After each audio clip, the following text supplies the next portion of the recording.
Salam. Bugün dərsimiz biologiya 8-ci sinif 2-ci hissədən olacaqdır. 6.5 mayalanma prosesi və bətndaxili inkişaf.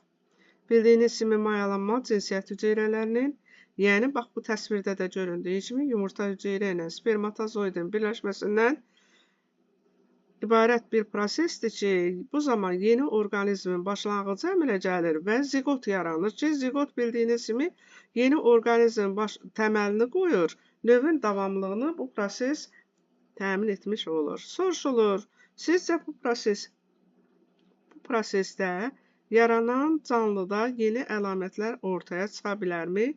Bildiyiniz kimi cinsiyyətli proseslərdə iştirak edən qametlər müxtəlif orqanizmlərə məxsusdur.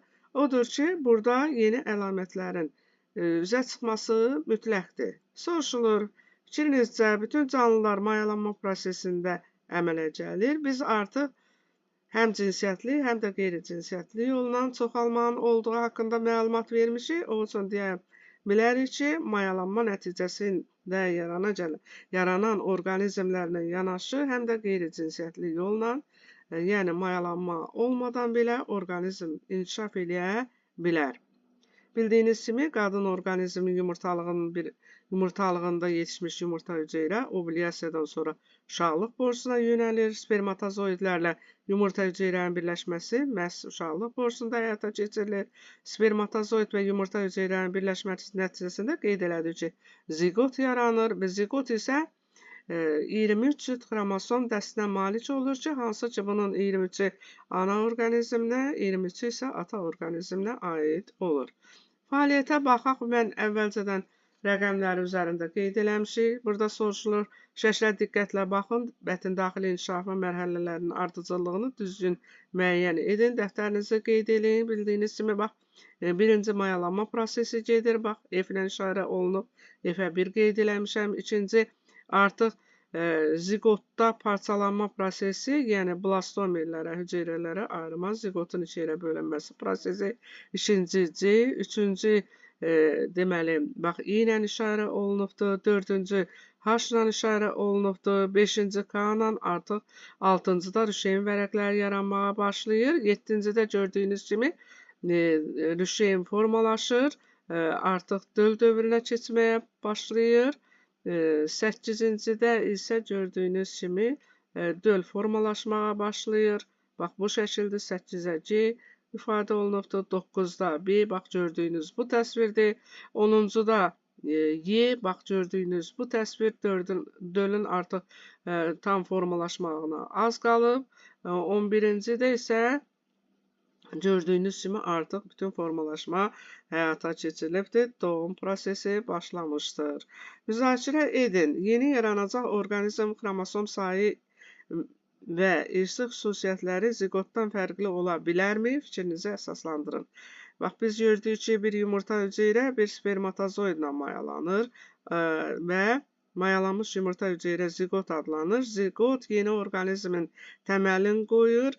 Bütün orqanizmin tam formalaşması, bax, bu bir hüceyrənin bölünməsi, rüşeyin fərəqlərinin əmələ gəlməsi, orqanların formalaşması sayəsində həyata keçir. Ona görə də deyirik ki, zigotdan orqanizmin digər hissələrinin xüsusiyyətləri fərqli ola bilməz. İkinci, burada soruşulur, sizcə bətndaxili inkişaf zamanı hüceyrə sayının zamandan asılı olaraq artması orqanların formalaşmasına necə təsir göstərir? Bildiyiniz kimi, zigot parçalanır, mitoz yolla hüceyrələr çoxalır, blastomerlər əmələ gəlir. Onlar isə öz növbəsində rüşəyin vərəqlərini, ektoderma, endoderma, mezodermanın əmələ gəlməsinə səbəb olur ki, həmin rüşeyin vərəqlərindən də orqanlar formalaşmış olur. Nəhayət, tam orqanizm əmələ gəlir.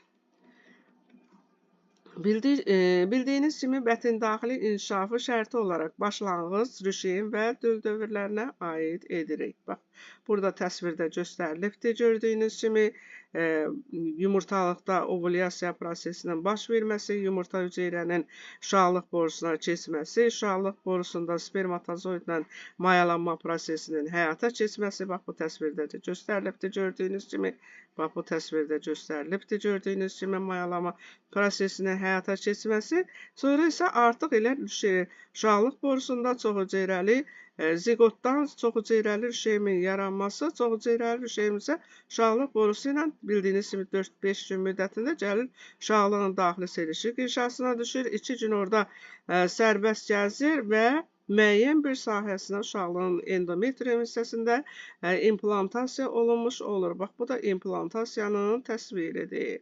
İmplantasiya olunmuş çoxhüceyrəli rüşeyin xarici xovlarının bir qismi uşaqlığın selişik inşasına keçərək onun qan kapillyarlarından mübadilə prosesini həyata keçirir və beləliklə rüşeyin oksigenə və qidalı maddələrə olan tələbatı ödənilmiş olur. Bildiyiniz kimi, 2-ci ayın sonundan cift yaranmağa başlayır. Ciftə biz həm də plasenta deyirik. Ümumilikdə uşaqlığın xovlu qırşasından bir qismi uşaqlığın selişik qırşasında ciftin formalaşmasına səbəb olur. Onun daxilində qovcuq rüşeyin mərhələsində olanda belə hələ daxilinə maye toplanır. Onun içərisində isə ikinci qırşanın içərisində isə döl yerləşmiş olur ki, bunun da sayəsində orada maye də olur ki, o da onu xarici təsirlərdən dölü qorumuş olur. Qeyd eləyək ki, plasenta ilə dölün qan dövranı arasında, yəni ananın qan dövranı ilə dölün qan dövranı arasında qarışma olmur. Burada yalnız qidalı maddələrin və yaxud da ki, parçalanma məhsullarının xaric olması, həmçinin də dölə oksigenin çatdırılması, bax, bu gördüyünüz göbək ciyəsi vasitəsilə həyata keçirilmiş olur. Bu isə, bax, gördüyünüz kimi cift və ya plasentadır. Göbək ciyəsi bilavasitə ciftlə əlaqədə olur, döllə əlaqədə olur və bax, burada gördüyünüz xovlar arası boşluqlar var ki, ananın qan damarlarından xovlar arası boşluqlar vasitəsilə qidalı maddələr, oksigen dölün qan damarlarına keçmiş olur. Eyni ilə də parçalanma məhsulları da həmin yolla ananın qan damarlarına keçir və beləliklə döl nə qədər şey ana bətnində olur, onun qidalanması, oksigenə olan tələbatı ödənilmiş olur. Burada soruşulur, düşün, müzakirə et, paylaşda cift, ana və döl arasında bir növ baryer funksiyası görür. Bu fikri nə ilə əlaqələndirmək olar? Bildiyiniz kimi, dölün qan dövranı ananın qan dövranı ilə qarışmır. Baryer funksiyası ona görə deyilir ki, ola bilər ki, uşağın qan qrupları ilə heç ananın qan qrupları uyğun olmasın. Ona görə də qarışmır. Burada yalnız qida maddələrinin oksigenin mübadilə olunma prosesi, parçalanma məhsullarının isə kənarlaşdırılması həyata keçirilmiş olur. Döl bətin daxili inkişafın qeyd elədi ki, 2-ci ayının sonundan başlayır. 3-cü ayından isə 3-cü ayının sonunda, 4-cü ayından isə artıq cift bioloji fəal maddə buraxmağa başlayır qana ki, bunun sayəsində deməli uşağın selikli qırşası qopmur, yeni folikul yetişmir və s. Dölün formalaşması tam həyata keçirilmiş olur. Döl tam həyata keçiriləndən, inkişaf eləyəndən sonra bu hardasa 38-40 həftə müddətində başa çatdırır ki, bunun da sayəsində gördüyünüz kimi, bax, bu təsvirdə gördüyünüz kimi döl uşaqlıqda başaşağı vəziyyətdə yerləşir və doğuş prosesi başlamış olur. Qeyd eləyək ki, bir yumurta hüceyrə bir spermatozoid ilə birləşə bilər. Yəni, ziqot yalnız bir yumurta hüceyrənin, bax, bu təsvirdə də gördüyünüz kimi, bir spermatozoid ilə bir yumurta hüceyrənin birləşməsindən ziqot yarana bilər. Ola bilər ki, bir ziqotdan 2 müxtəlif orqanizmlər inkişaf eləmiş olsun ki, hansı ki, biz buna əkizlər deyirik. Əgər bir yumurta hüceyrədən, yəni blastomerlərdən əkizlər yaranıbsa, onlar eyni yumurta əkizləri adlanır. Onların cinsiyyəti eyni olur, tamamilə bir-birinə oxşayır. Bax, burada gördüyünüz kimi eyni yumurta əkizləri. Onların ümumi bir cifti ümumi bir cifti olur. Bax, bu şəkildə gördüyünüz kimi. Bax, burada təsvir olunduğu kimi. Amma ola bilər ki, müxtəlif yumurta əkizləri də olsun. Bu zaman müxtəlif yumurtalar müxtəlif deməli spermatozoidlərlə mayalanır.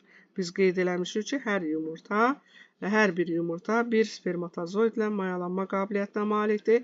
Əgər mayalanmada 2 yumurta hüceyrə, 2 spermatozoid inkişaf edibsə, bu zaman müxtəlif yumurta əkizləri meydana gəlir ki, müxtəlif yumurta əkizləri ola bilər ki, bir-birinə oxşamasın, bacı qardaş olsun və yaxud da ola bilər ki, ikisi də deməli qız və yaxud oğlan da ola bilər. Onların genotipləri müxtəlif olur.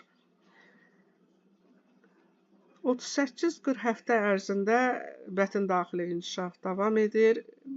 Bu müddət başa çatdıqdan sonra doğuş prosesi başlayır və körpə doğulduqdan sonra 10-15 dəqiqə sonra cift ayrılır ana bətnindən və o da kənarlaşmış olur.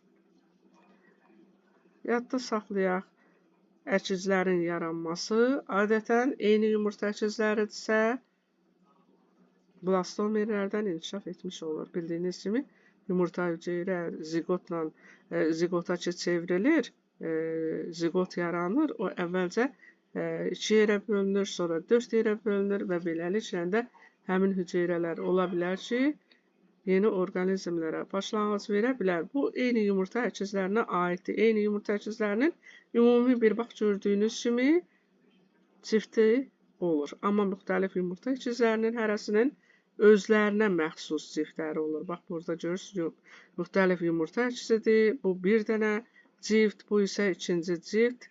Hərənin öz döl dövranı olmuş olur. Bu qədər, sağ olun.